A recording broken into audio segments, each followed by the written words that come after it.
Hello students, doctor लता Agarwal modern Indian history के विषय battle of Buxar या बक्सर वॉर के बारे में अध्ययन करेंगे। प्लासी के युद्ध के बाद मीर जाफ़र बंगाल का नवाब बना, परंतु ईस्ट इंडिया कंपनी के बढ़ती धन लोलुपता के कारण उन्होंने मीर जाफ़र को भी गद्दी से हटाने का प्रयास शुरू कर दिया।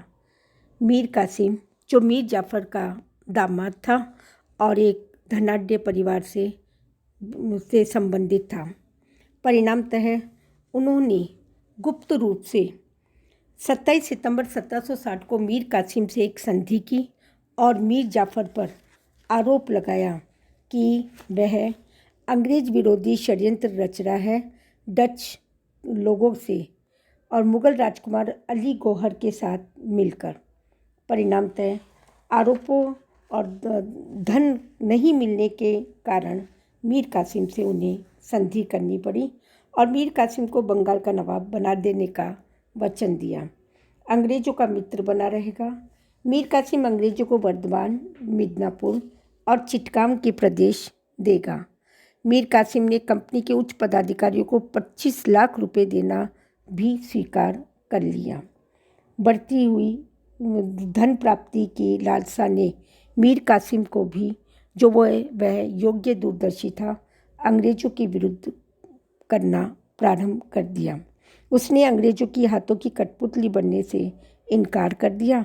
परिणामतः दोनों के बीच में युद्ध होना स्वाभाविक हो गया।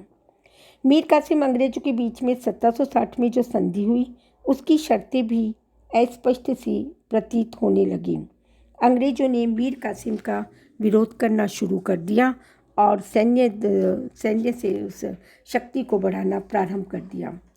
मीर कासिम ने बंगाल की राजधानी मुर्शिदाबाद थी, जहां अंग्रेज़ों का प्रभाव बढ़ने लगा था, वह कुचक्र और षड्यंत्रों का केंद्र बन गई। इसलिए उसने अपनी राजधानी को परिवर्तित कर दिया। मुंगेर से बारूद बनाने तथा तोपें बनाने का एक कारखाना भी स्थापित किया और कासिम की स्वतंत्र प्रवृत्ति पर प्रतिबंध या नियंत्रण होने लगा। प्लासी की पराजय का बदला भी लेना चाहता था। दूसरी ओर उसे मुगल सम्राट का संरक्षण भी प्राप्त हुआ।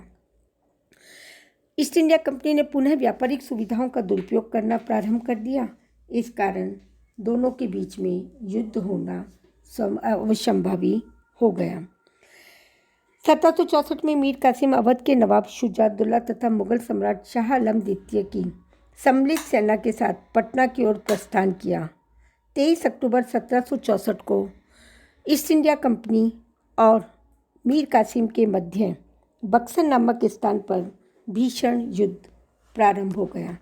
अंग्रेज़ों की विजय हुई और युद्ध में अंग्रेज़ों के 825 सैनिक और मीर कासिम के 2000 सैनिक मारे गए।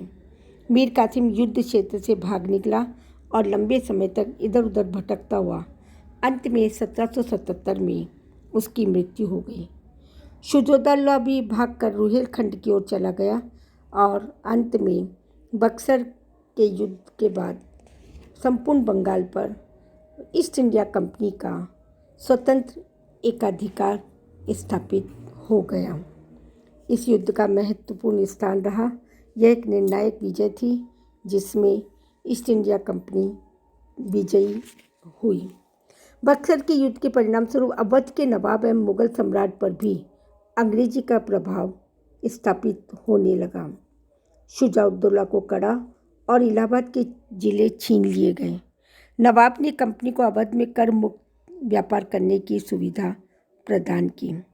जगन्नाथ मिश्र का कहना है कि अवध के साथ संघर्ष हमेशा के लिए समाप्त हो गया और अंग्रेज़ों का प्रभाव धीरे धीरे बंगाल से होता हुआ महाराष्ट्र और उत्तरी भारत की ओर व्यापक होने लगा। 1765 में इलाहाबाद की संधि के अनुसार मुगल सम्राट शाह आलम को भी संधि के अनुसार शर्तें स्वीकार करनी पड़ी। बक्सर के युद्ध के परिणामस्वरूप अंग्रेजी कंपनी की शक्ति की प्रतिष्ठा में वृद्धि हुई। सैनिक दृष्टि से बक्सर का युद्ध अत्यंत महत्वपूर्ण रहा, क्योंकि प्लासी के युद्ध में अंग्रेजों ने छल कपट से विजय प्राप्त की, परंतु बक्सर का युद्ध एक सैनिक युद्ध था। बक्सर के युद्ध ने प्लासी के कार्य को पूरा किया। बक्सर के विजय ने जो पूर्णतः निर्णायत्मकता थी, प्लासी के साथ इस कार्य को उसने पूरा कर दिया। इतिहासकारों का मत है कि बक्सर के युद्ध ने अंग्रेजों के लिए प्लासी से भी अधिक गौरव और प्रतिष्ठा दिलाई। उनका प्रभाव बंगाल तक सीमित न रहकर दिल्ली और इलाहाबाद की ओर विस्तृत होने लगा।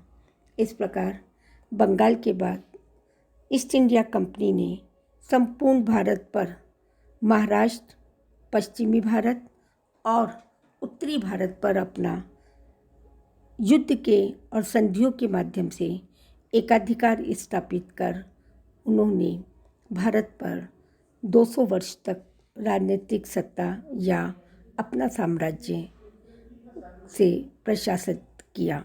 धन्यवाद।